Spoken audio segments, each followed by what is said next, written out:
What is up, everybody? Welcome to Pirates Live 412, the post-game sound mates. It's Pesky, your host.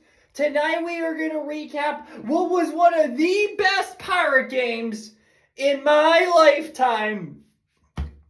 Single best game this year, and the best game the past 2 years since I've really gotten into baseball. A walk-off against the Minnesota Twins. I was so freaking fortunate to be there, man. That was special. One thing I regret about picking games as a Pirate fan. I missed out on the Phillies game. I think it was July 19th, 2024, when we hung in there. We were down, and we just continued to fight toe-to-toe with them, and we came back, and we won 8-7 on a Nicky G walk-off. I was so pissed at myself I wasn't there because it was Friday night. Tonight basically replicated that. And Derek Selton was still here. He's the one who helped orchestrate that walk-off in 2024 for us. Now he's still here. We beat him to orchestrate that walk-off. Wow, that was freaking awesome. It was so freaking awesome. And we will talk about Derek Selton a ton tonight as I throw some stuff away. But we'll talk about Derek Selton a ton. But first off, I want to give a shout-out to our guest. Obviously, as you know, the Cone is in the house. It has made such an impact. It is a tremendous asset to have. And this Cone is what carried us to the victory we are tonight, baby. That's right. We just won a flipping big revenge game. I was ecstatic. Let me tell you right now, I was jumping up and down like a kangaroo at the game. You could basically say I was the Energizer Bunny. That's what I was like tonight. I was so freaking elated. It was the best Pirate game I've done. Let's talk about this Pirate game now, shall we? Anyway, we all know how it ended, but let's talk about how it started. Jared Jones makes his return to the mound. Doesn't go as planned, which doesn't surprise me because I was at Oviedo's return last year, and it was awful. It took like 30 minutes to get out of the top of the first inning. He allowed a shitload of walks, and it was 2-0 Giants. Same thing happened there. We ended up coming back and walking off the Giants, but that was that was early August. We sucked at that point. We were out of the playoff hunt, and it was a Monday night, so there was not a lot of hype. This one there was. It's Friday nights, man. We're in it, so God bless. That was so fun. Anyway, Jared Jones allowed the score to start early with a home run by Cody Clemens in the top of the first. This made it 1-0 Kansas City. Or not, why am I saying Kansas City? 1-0 Minnesota. 1-0 Minnesota. We're not talking about Kansas City. Bottom of the first, we get to Todd Bradley early on, who was acquired from, Twins acquired, I think, from Tampa in exchange for Griffin Jacks, that trade. But Nicky G reaches on an infield single to third. This scores Brandon Lau on a throwing error by, of course, the Minnesota Twins, because they're probably not the best with fundamentals because of their manager. And it's 1-0. It's 1-1. Bottom of the first, O'Neill Cruz grounds out to first, scoring B-Ray, sending Nicky G to third.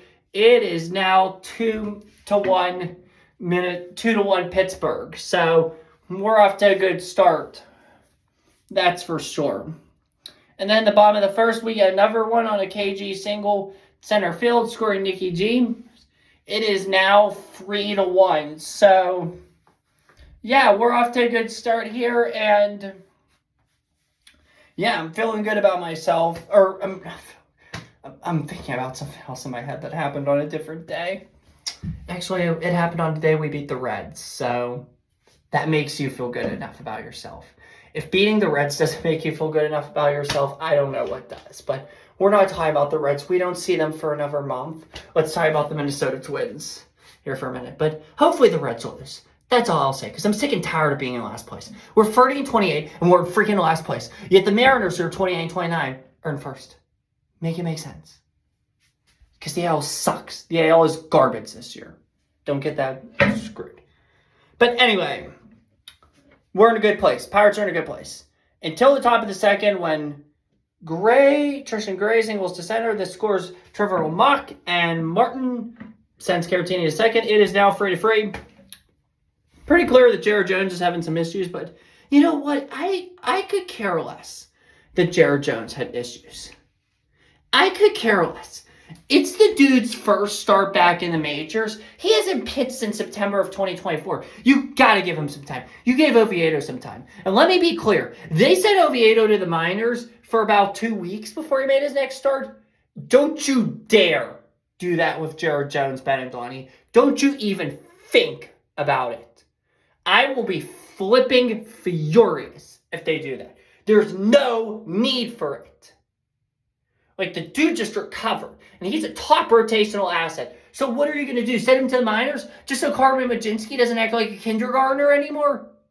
Don't you think about it. Like, yeah, it's ridiculous that we even have to have this discussion, but we're celebrating tonight. We're not channeling that Phillies Friday night vibe. And then it's free. Top of the third, Trevor Wilmot, homers to right field. It's now 5-3 Twins. I am not feeling particularly good. I am not happy at all because it seems like Derek Shelton is going to come back to Pittsburgh and perform an upset. It looks like I was talking after the game, people, and I referred to it somewhat as like, obviously if you're in a fraternity or a sorority or any club that has this setup, you obviously know what Big Little is. But if you're not, I will give you the rundown since I'm in a business fraternity. So once you pledge a fraternity or a sorority or any organization similar, during the pledging process, you get to pick a brother in the fraternity that is assigned to you to be your big brother. And your big brother is essentially like your mentor in the fraternity. They help you or sorority. They help you navigate Greek life. We'll just say Greek life because I don't want to alternate the two. But they help you navigate Greek life. They help you get acquainted to your new brothers or sisters. And they help you develop so that the fraternity or sorority, Greek life, or whatever you want to call it, is worthwhile. So tonight, I referred to this somewhat as the Big Little managerial matchup because Kelly was Selton's bench coach when he was here. So it did look like the big brother, Selton, who was Kelly's boss, while he was here, was going to beat the little brother, Kelly, who was under Selton, reported so.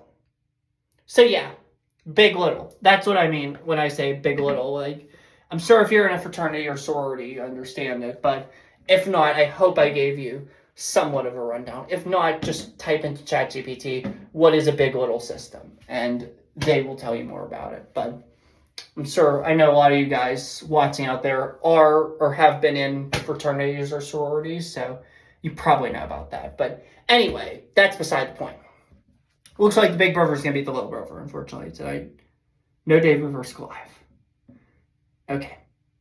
But Oneil Cruz reopens that door. When one door closes, another door opens. And guess who opened that door? Oneil Cruz with a flipping missile to right field. It was so awesome to watch. It wasn't even funny. It's now 5-4. And then they starve us. The Twins and Pirates starve us. No runs until the bottom of the ninth. Horowitz gets on base. I think it was like a weird throw play by the Twins. Horowitz gets on first. Brandon Lowe strikes out. And then Brian Reynolds comes to the plate against Trevor Rogers, who threw literally the same exact pitch, a slider, 90% of the time. Throws it to B-Ray. B-Ray just takes it out of the yard, ends the ball game. We win 3-2, and I'm like the happiest I've been in a long freaking time. Like, I was literally jumping around, smiling, going nuts. Like, it was just, I was so freaking happy. It felt so good to beat Derek Stone. It felt so good to win this one for Jared Jones. We'll go through my notes now because I took a lot of them. But what a freaking win. Just shout out to the team. What a freaking win.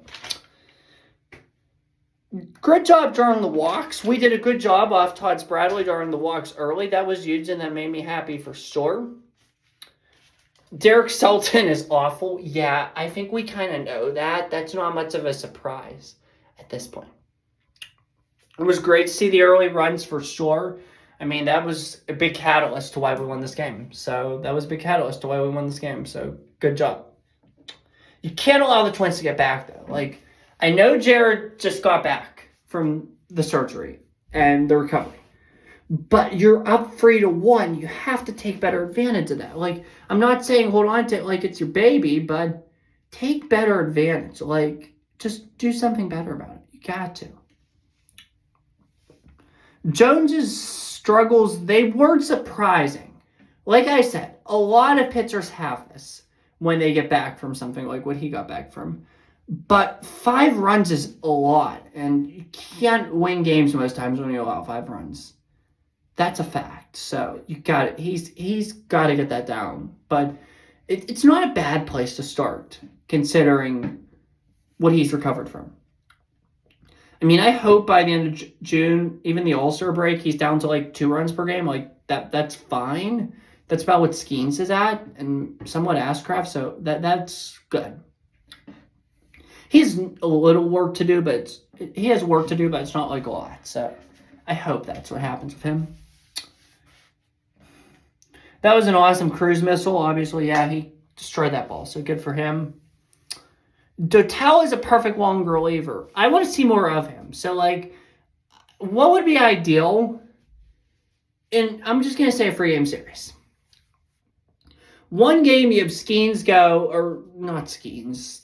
Well, yeah, Skeens, but the starting pitcher in general. You have them go 6-7 innings, and then you use a late bullpen to finish that out. Like Santana, Soto, Montgomery, Sisk, whoever you have to finish it out. Makes sense. But, like, when we can only get a starter that goes 3 or 4, like Jones tonight, Bubba Chandler, somewhat. Actually, I think they can mostly all go more than 4 or 5. I want Dotel and Carmen to be long relievers. That rule fits them perfectly. So we need to rely on them. We need to rely, our bullpen needs to be, your free middle guys need to be Dotel, Carmen, and Sisk.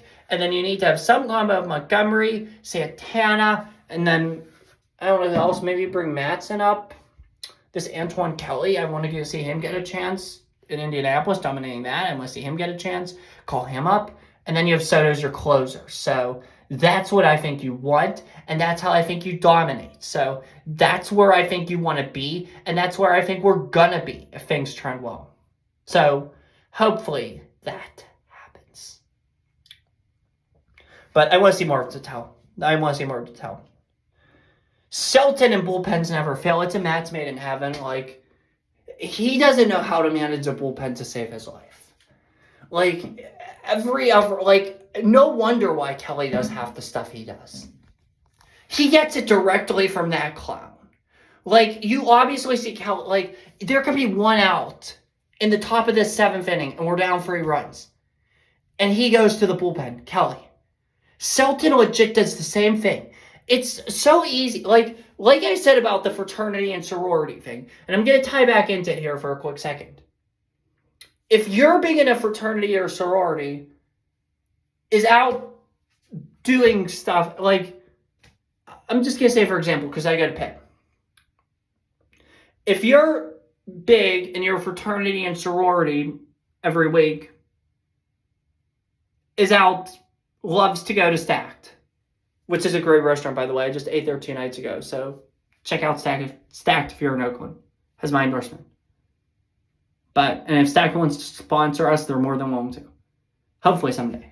We'll see. I'll be talking about a lot soon, so keep tuned. But anyway,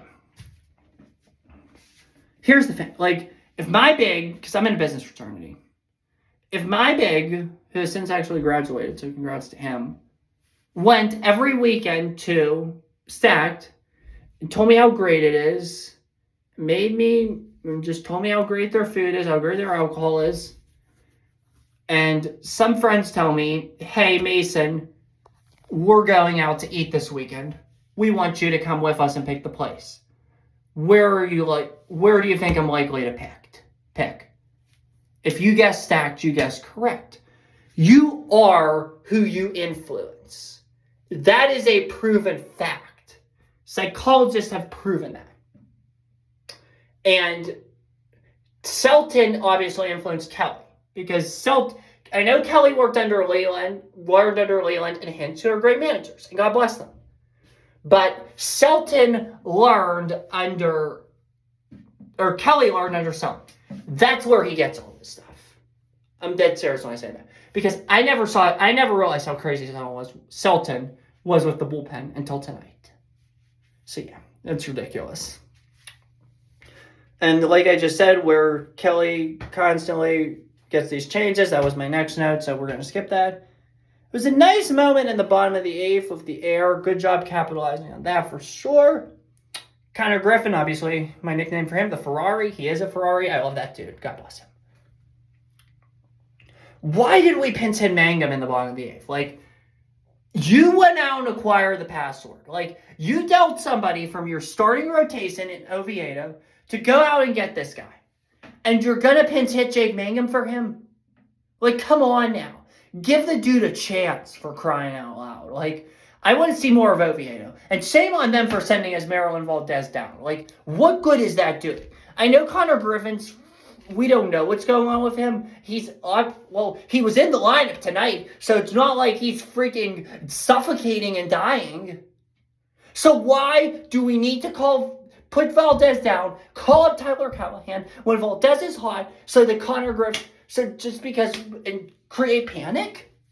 What good did that do? Just their management of the young guys. It's just something that baffles me to the nth degree. So we won tonight, so I'm not going to broadcast it much. We'll save this chaotic disappointment energy for a loss, but I wish they would have kept Garcia in there, for sure. It wasn't Triolo's fault. I mean, we all know who writes the lineup and puts him in the lineup. So, yeah. Selton outmanaged him for 8 innings. But the bottom of the ninth is where things changed. Bryan Reynolds, this is what I wrote in all caps. And I'm going to try my best to do it in my best announcer voice possible. And I'm going to hoist the cone when I do it. So get ready for a masterclass. If you're watching on... Oh, and there goes my phone. There goes my phone. Pardon that. But, okay, hopefully it holds this time, because this will be a good TikTok. I'm going to hoist my cone, and I'm going to do it announcer style. You guys are going to have. Bryan Reynolds is him! That was so flippin' awesome! Fudge you, Derek Selton! Taylor Rogers is such an awful closer! Phillies revenge game! That is exactly what I wrote in my book as I hoist my cone. And we'll break it down bit by bit, because I love talking to you guys as I hoist my cone. Bryan Reynolds is him. He's been the best player in our lineup for years. There's no doubt about that. So just ignore all the chaos and things saying we might trade him. So I want that guy to be a part for life. So keep Bryan Reynolds. That was awesome. Obviously, fuck you, Selton. Like, Selton could never do that. And I mean, Selton's bullpen management caused them just like it caused us for 6 years. So, yeah, that's that. And Taylor Rogers, like, every pitch he threw was a freaking slider. Like, it was hilarious, almost. So, yeah, I mean, that was funny. And like I said, Phillies revenge game, because obviously we were up big 2 weeks ago. We got beat by the Phillies, and tonight we were down and we won. So that's how you do it. That's how you fight. That's how you win. And that's how we're going to end this video here. Thank you guys so flippin' much for listening to me for 20 minutes. I love talking baseball with you guys. We have a game today against the Twins at 4:05. Can't freaking wait to cover that with you guys. In the meantime, though, have a good one. Take care. Stay safe. Don't go to bed tonight. Party all night long. Do whatever the heck you want. We beat Derek Selton. And that's enough to make me happy for a couple hours. Have a good one. Take care. Stay safe. And as always, peace and God bless. Don't forget to hit that subscribe button. And see you for the pregame show. Bye.